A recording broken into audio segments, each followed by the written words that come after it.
All right, ladies and gentlemen, it's your boy, Buddy Vegas. We are live on an episode of Pillow Talk right here on 94.1 FM.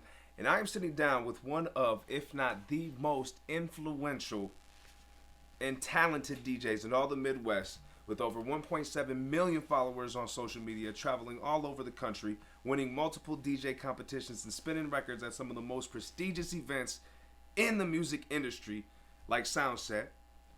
I present to you the one and only Mr. Kam Bennett. What's happening, baby? How's it going? What's cracking, man? You know how I'm living. How's it going? Man, you know how I'm rocking. You just got back from L.A. You was just in L.A. Yeah, I was out there for a few days. What was you doing out there? Just chilling. Just chilling? Yeah, it's like somewhere I like to go and just get my mind off everything. Just be at the ocean. Just smoke some good weed, eat some good food, connect with a few of my friends. All right. Nothing serious, no business? A friend of mine was hosting a club, so I just felt like I was close by and I just wanted to go support him too. So yeah, you know, it's always a movie out there. Got to, always a movie. Well, I got a few questions for you, man. You were born in Minnesota, correct? Right? You born and raised up here. Who were some of your influences as a DJ growing up? Locally or just in general? Just in general. Anybody who you felt inspired you? A-Track. Okay, yeah. A-Track is one of those people who takes DJing to like new heights and takes it in his own direction, just flipping records and scratching shit like that. Like pop culture wise, Jazzy Jeff. Yep, I know Jazzy Jeff. As far as he was one of the first guys in hip hop to have an image behind DJing, like with doing the acting and putting out his own albums with Will. Who else? I was influenced by some radio guys like Camilo, Funk Flex. You know, I kind of wanted to like be a jack of all trades and just do it all. So I always got my eye on who's either next up and what they're doing, or somebody who's above me and I could take something from their game and learn. And like you said being a jack of all trades. How did you kind of go from being a DJ into the other things like producing and some of the other stuff that you do on the side? I kind of just fall into it because I'm just that type of person that's open to anything, and anybody in the room, I always have a conversation with them and find out what they're about. You know, being in and around the industry, you're going to just run into random people. Yeah. And there's going to be a lot of downtime. It's just a hurry up and wait type thing. So it really is. During some of those times, I just have had great, deep, meaningful conversations with other producers and DJs and just people in and around, even managers and stuff like that, who have told me, like, look, you're at this point, even just from meeting you in this first 5 minutes, you're at this point where you can take this anywhere you want to take it. Do you want to be, you know, that nigga in your city for the next 20 years? Do you want to take it and put out platinum records like Khaled? You know, you're at that turning point. So I took all that information, I just thought about it, thought about my real passion and where I wanted to be and the goals that I have for the next 5 years.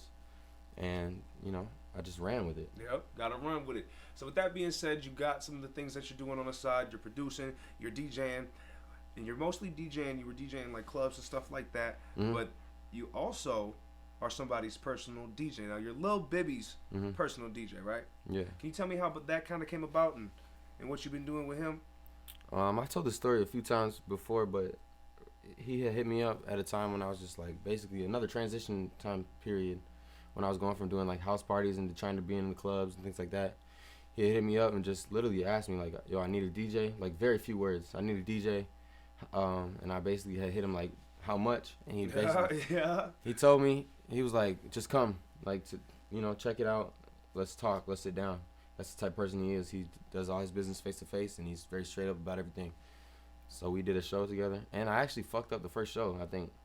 Like, not bad, but you know, you're just like, damn, like, I fucked up something. Did everybody know you made a mistake, or did just you know? Me and him knew. Okay, you and him knew. All right. That's all that matters. Like, yeah. As a DJ, people like to act like you're perfect, but you're gonna fuck up a lot of times. Yep. And as long as you can just jump back on the rails and just be right towards the next moment, then it's usually all good. But there's been moments I've been on stage and he'd be like, yo, my DJ tripping right now. And I'm like, fuck, everybody just staring at you. Like sometimes equipment fucks up, you know that, just from being in and around.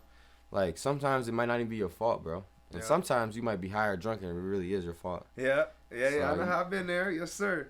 Well, my next one is this. Look, so did you receive any backlash or any positivity from the face tattoo? Was anybody mad at you? Had a girlfriend mad?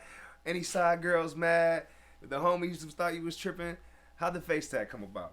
That was just a drunk moment, bro. Just a drunk moment. Do you regret it though? No, I don't regret it. There you go.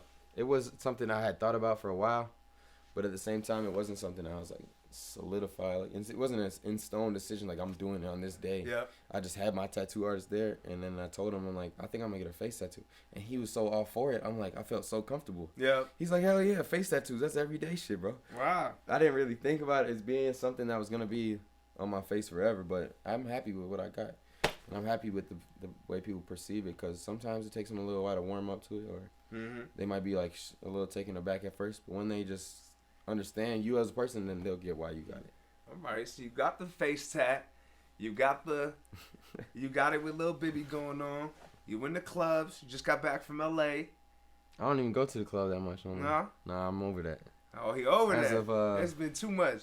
As of like 2 weeks ago, I'm done. Oh, with it's the a club new thing. Shit. Yeah, it's a new thing, bro. Well, like unless I'm DJing for like a extreme amount of money, or unless it's one of my very close friends that I'm gonna go with. Yeah. I'm not going to the club no more. Well, now you say It's you talk about new things. Rumor has it you got a new little thing, new little boo thing, new little somebody you seeing who in the adult industry. You wanna tell us about that? You talking about that girl that does adult movies? Yeah, there's the porn movies. Yes, sir. You know, Same one. That's just a friend of mine. Just a friend. Yeah, we just cool. Okay, not your girlfriend. That's your side girl. I don't got a girlfriend. I'm single right now. Okay. I got him. But I got him blushing, ladies. He's single right now, ladies.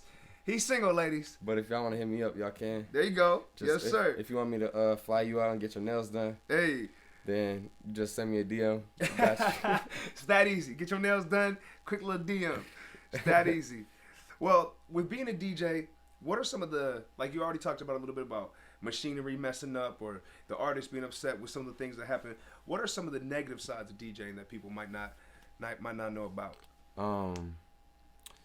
Late night, you know, like sometimes people, they don't want to be out all night till 3, 4 in the morning working. That's just like working a night job, really. Yeah. It's up and down. You're an entrepreneur. Like even if you're a DJ and you work for somebody as an employee, whether you DJ at weddings or you DJ for an artist, like you're still an entrepreneur at the end of the day. Nobody's gonna buy your equipment for you.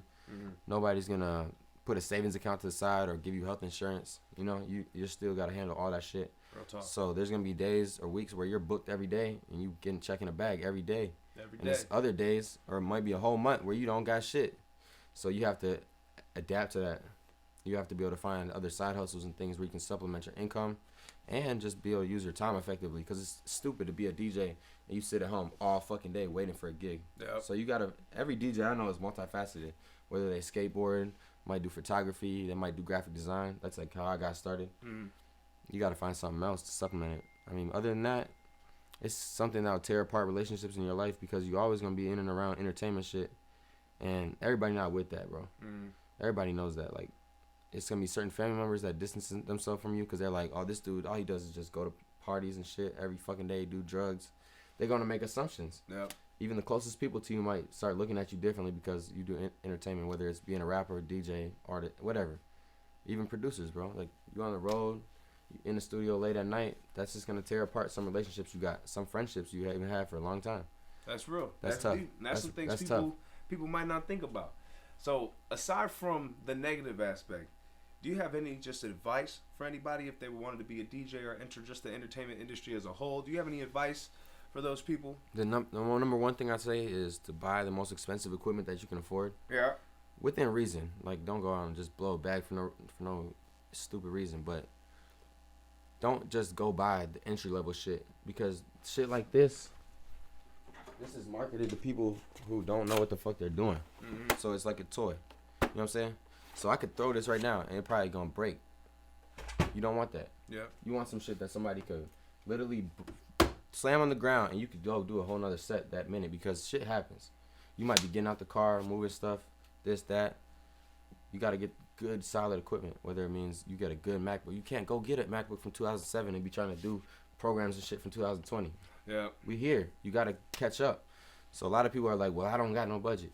Well, you gotta start saving. Yeah. Whether that means if you put $20 aside every month just to upgrade your shit, or you go and tell somebody at a camera store, I'll work here for this many days and you just help me out, give me a discount on this. Yeah. I'll sweep the fucking floor. Whatever you gotta do to get good solid shit, that matters. Microphones, they matter. Every single thing, bro. That's why you hear a song on the radio and you make a song in your room and it sounds completely different, because they have better shit than you. Yeah. So that's the number one piece of advice. Number two is invest in yourself. Mm-hmm. And I don't mean just money. I mean time. Like every single day, your time is literally ticking away. You only got a little bit of it. So make sure you're spending a good time practicing, networking with people, whatever it takes. You know what it takes. Oh, yeah. But you can't sit around and expect shit to just fall into your lap.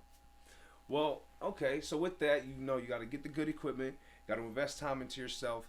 With all the things that you're doing, what are some of your goals? Do you have any goals or any things that you want to do that you haven't done yet?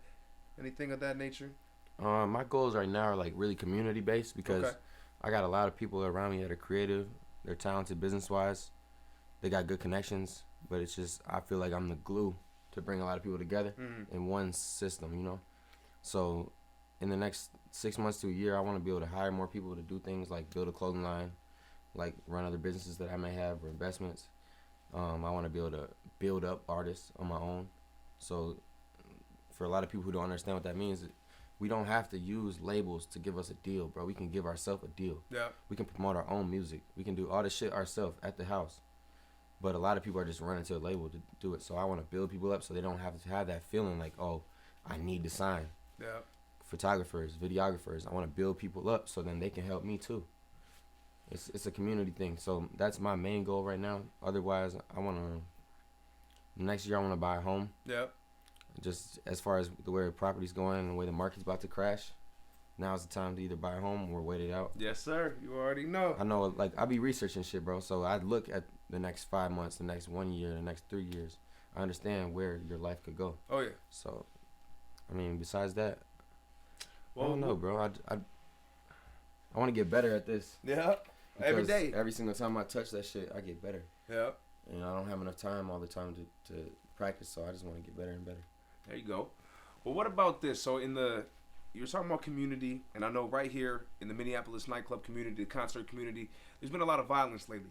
Been a lot of shootouts, a couple clubs closing down. How do you feel about nightclub violence or violence in the hip hop community or in the DJ world? Because a lot of people they don't want to get into entertainment because they think it's a violent world. How do you feel about that? Well, shit, I'll tell you this: the last major incident that we had in this city was at a show at Aqua Nightclub.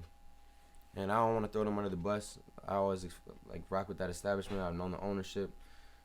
It wasn't really the club's fault. It wasn't really anybody's fault that something tragic happens. Yep. But there's a way you go about pushing certain events, bro. So like probably a year before that show, we brought the same artist, which was this. Okay. Lil Durk. And we had that shit go off without a hitch. Yep. No fights, no nothing. I remember that show. But you got to understand, that's because we know where to promote certain shit. And I'm not against certain neighborhoods or certain groups of people or nothing. They are welcome at my show. But I don't go for a certain crowd. I don't just go. You know what I'm saying? You got to spread it around. It's the same reason why crime in Minneapolis, there's a certain amount of crimes, but it's not all happening right here in one place.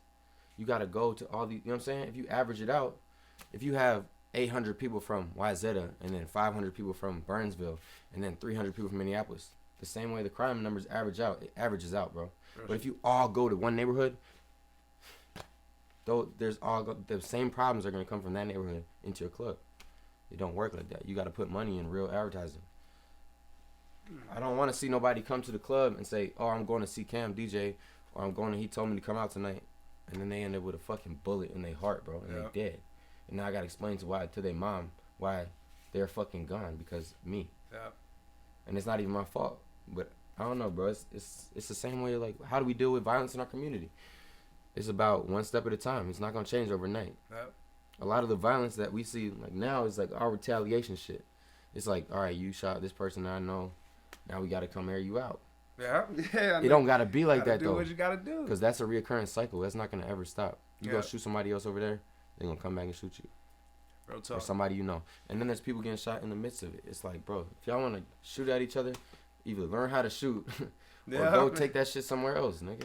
Because we trying to build a business. We trying to make money. We trying to keep our community safe. It's no need for all that. But I don't know the answer to it. Yeah. I don't know the answer. I just know all I can do is my best as far as especially bringing people to certain places. I know what type of people to bring where. There you go. Well, with that, you've been bringing business to other businesses. You've been bringing positive advertisement and marketing to establishments. And one of the things that surprised me the most about you is this right here. Al Capone sweet cognac dip hand rolled cigars. You know why I fuck with them? Now you got a sponsorship with them, right? Yeah, you know why I fuck with them? Why is that? Because it's cognac dipped. Cognac dipped in the Henny, boy. Basically, bro. So tell me how you got this sponsorship with them and what kind of benefits you receive. A close friend of mine who I do business with, he linked me up with somebody who does marketing for their company. Mm-hmm. And then we just spoke about like how I could benefit them. I really got an issue. I ain't gonna lie, like I got an issue just trying to advertise and sell like tobacco and alcohol to kids. Yeah. But at the same time, I also understand that me promoting backwoods or me promoting any type of liquor or anything that I do in my lifestyle is already promoting that. So I said, let's sign a deal with them. Yeah. We're gonna get an even bigger, more expansive kind of idea of what we can do for each other. But over the past 6 months, I just been posting like content with their branding in it and using their product and shit. I fuck with Al Capone. That's my people. Right. Al Capone, good people, huh? Yep. I got 2 more questions for you before we slide out. But how do you differentiate what gigs that you're gonna do? Are you picky? Are you choosy? Do you take anything that comes to you? What kind of gigs do you like to do as a DJ? Do I like? I don't know. I don't choose it based on what I like to do, but I definitely build relationships with people based on what I like. You know, like if I already have a promoter that I work with and they bring me something good, I'm gonna like it again. On stage shit. Like I like clubs, but I like being on stage. Yeah, okay. Concert vibe. It don't even gotta be a concert necessarily, just more like I like barrooms and shit. Like they have good sound in them as opposed to club. I don't know, clubs you just deal with so much bullshit and you end up with a bougie ass crowd. It's a different vibe. It's cool and I fuck with everybody's vibe, but I just especially young kids like 18 to like 25, college shit. I like that. And really all the gigs that I get or anything I get, I just refer to my management. Whatever they say, if it's a good idea, then we'll do it. Okay. If the offer look right, then we gonna be there tonight. Hey, I like that. If the offer's right, we there tonight. Keep that. I'm gonna take that away. I like that. Well, is there anything else that you want to say or you want to leave the people? Anything that you want to let them know about you? Real quick before we slide. If y'all see me in person, don't be weird, okay? Don't be weird. Yeah. You could just come and say what's up. We could take a picture, all that. I'll give you a shout out. I fuck with all my fans. I fuck with everybody who supports me. I don't have weird energy, like. Yeah. But I do be feeling weird when I'm in public or we be at a restaurant or something. And people just be staring at us. Yeah. I don't know if they just looking at me because I look weird, or if they know who he is or something. But just come up and say what's up. Yeah. Shout out to my boy Pete. Shout out Pete. to Chirp. Y'all know how we rocking, man. Appreciate you, buddy. Hey, no doubt, man. Thank you for coming out. Anytime, Thank you for coming man. out, rocking with me. I'm gonna see you on the street, man. For sure.